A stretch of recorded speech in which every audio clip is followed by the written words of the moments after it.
Amanhã vai ser votado no Senado, na Comissão de Constituição e Justiça, e talvez vá a plenário, os projetos de lei que visam sustar os efeitos do Decreto 9785.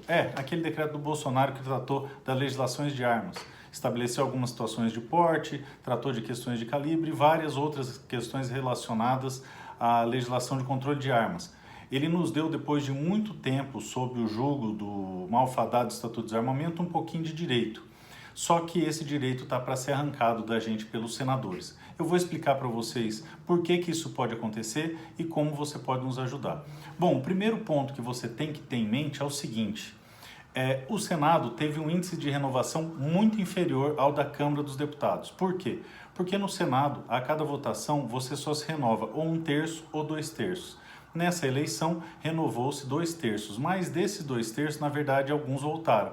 Então, de forma geral, teve uma renovação de menos de 1/3, se você for ver. E dessa renovação, muitos são filhos representam algumas oligarquias. Então a renovação do Senado foi bem pequena. O que isso quer dizer? Que a grande maioria dos senadores são aqueles senadores lulopetistas daquela época, daquela política de coalizão que eles falam, né? Do presidencialismo de coalizão. É a coalizão que o Bolsonaro já deixou bem claro que não vai pagar para ver, tá certo? Ele pegou e mandou para o Senado as suas proposições e espera que o Senado vote. E esse Senado vem pressionar o presidente. Uma das questões que eles pretendem pressionar o presidente é atacando o decreto de armas. Por que eles querem atacar o decreto de armas? Porque eles sabem que esse foi o principal compromisso de campanha do Bolsonaro. E eu digo compromisso por quê? Porque não é promessa. Ele tentou realizou de fato no decreto e agora o Senado quer caçar isso. Então vejam o cenário. Nós temos no Senado um centrão muito maior do que na Câmara. Tem um bloco de esquerda e esse vai votar sempre contra. Tem um bloco um pouco menor de direita, esse vai votar sempre a favor, pelo menos é o que nós esperamos. E tem um centrão gordo e enorme que demonstra isso aí. Nós checamos todos os posicionamentos dos senadores e a esmagadora maioria se declara como indeciso, tá? E esses indecisos aí, alguns fazem parte do centrão. E o centrão nós temos basicamente, em relação às armas, 3 tipos, tá? Primeiro, aquele que está lá e não se manifesta porque está procurando algum motivo para poder dar uma manifestação favorável ou contrária, tá? Ou um cargo, ou algum ministério, alguma coisa assim. Aquele que cria um empecilho e tem má fé, porque ele sabe que o decreto não é inconstitucional, tá? Esses aí são advogados, professores de direito, que falam, eu concordo com o pleito, mas o decreto extrapolou os limites do decreto de regulamentação. Mentira, tá? Basicamente, o ataque deles se reúne sobre 2 pontas. O primeiro é sobre o porte, e o decreto não liberou geral o porte, ele só cria situações onde se presume a efetiva necessidade, a profissão de risco, ou risco à vida, tá? Isso é uma simples presunção, isso por muito tempo foi feito por simples circular e portaria. E o segundo ponto é dos calibres, que isso a vida inteira foi regulamentada por decreto, tá? Só agora que eles estão empombando em relação a isso aí. Então veja, nós temos o primeiro bloco, que está desses indecisos, que pretende que o governo sinalize alguma coisa para motivar que eles mantenham o decreto. Um segundo bloco que usa como justificativa a inconstitucionalidade, que a gente sabe que é mentira, tá? Se vocês têm qualquer dúvida em relação à constitucionalidade, vão lá no canal do César Mello, ele explica muito bem a questão da constitucionalidade. E aí nós temos o terceiro grupo. E esse terceiro grupo, ele é muito interessante. É o grupo que não tem a menor ideia do que está falando. E cabe a você demonstrar para esse terceiro grupo que não tem a menor ideia do que está falando, do que trata o decreto de armas do Bolsonaro. Tá? Então, para o primeiro grupo, que é o que tem interesse em cargos, vocês têm que fazer o quê? Vocês vão ligar, demonstrar a posição de vocês e lembrar que não vai ser com cargo que eles vão ter que mudar de posição, porque não vai ter tomar lá da cá nesse governo. Independentemente disso, liguem e expliquem o projeto, expliquem a importância e lutem por ele. O segundo grupo, que vem com essa roupagem de é inconstitucional, que a gente sabe que é pura má-fé, porque no fundo eles sabem que é constitucional sim, você recomenda, fala, vai lá no YouTube, fala para o seu assessor ir no YouTube, procura as questões de constitucionalidade, estão lá explicadinhas no canal do César Mello, tem no canal do Fabrício Rebelo, certo? Eu falo um pouco aqui no meu canal também. Então, quem está dizendo que é inconstitucional é por má fé. Agora, o terceiro grupo, que é aquele que não tem a menor ideia do que está fazendo, aí você vai ter que explicar tintim por tintim por que que o decreto não é inconstitucional, por que que ele tem que ser mantido, por que que é a vontade do povo. Porque tem muita gente dizendo abobrinha.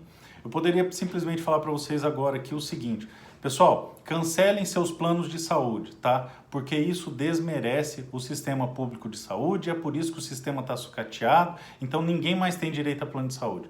Ou então, melhor, eu falo, ó, é proibido agora você ter um carro, tá? É proibido você ter um carro, porque quando você tem o seu carro, você desmerece o sistema público de transporte. Parece idiota isso que eu estou falando para vocês, né? Então, tanto parece idiota que é um discurso que não tem o menor nexo. E eu vou mostrar para vocês um dos discursos dos senadores em relação ao porte de armas, que é exatamente nesse sentido. Quer ver? Ó, fica olhando.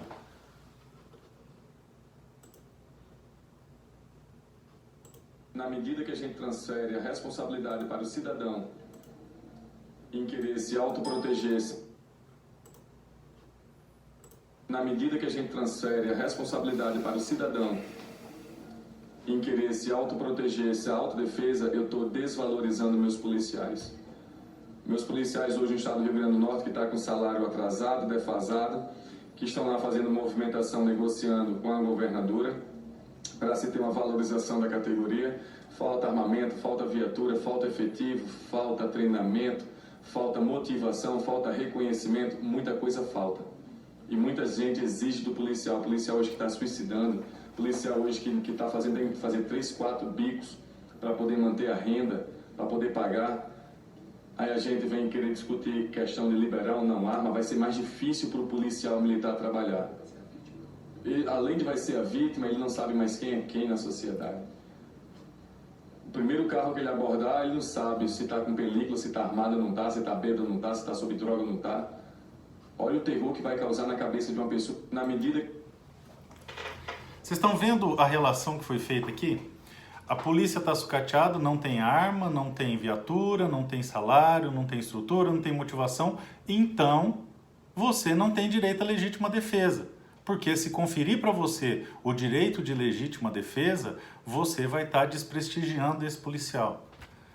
E aí o outro raciocínio dele: olha, se você permitir que as pessoas tenham porte de arma, como o policial vai abordar? Ora, como aborda todo dia. Ou tem uma faixa no carro, carro de bandido, carro de não bandido. O bandido está andando armado e o policial não sabe. Vai abordar como aborda toda pessoa. Bom dia, senhor, documento, o senhor tem porte de arma? Não tem? Coisa mais simples do mundo. Então, existe uma infinidade de políticos, deputados e senadores que não têm a menor ideia do que estão falando e estão falando abertamente, sem vergonha nenhuma, porque está faltando pressão.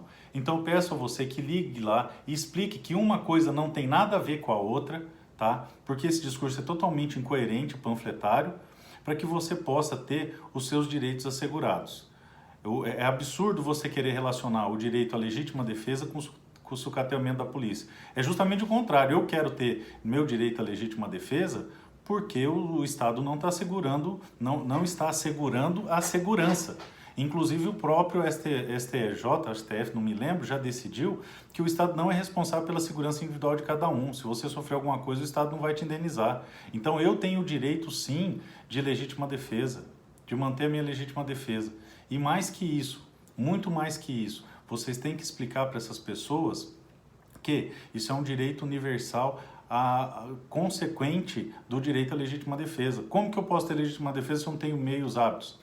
E só para constar, tá? Esse senador que vocês viram falando aí que o cidadão não tem direito a porte, não tem direito à legítima defesa, falou com todas as letras, não tem direito à legítima defesa, esse senador é capitão da polícia, tá?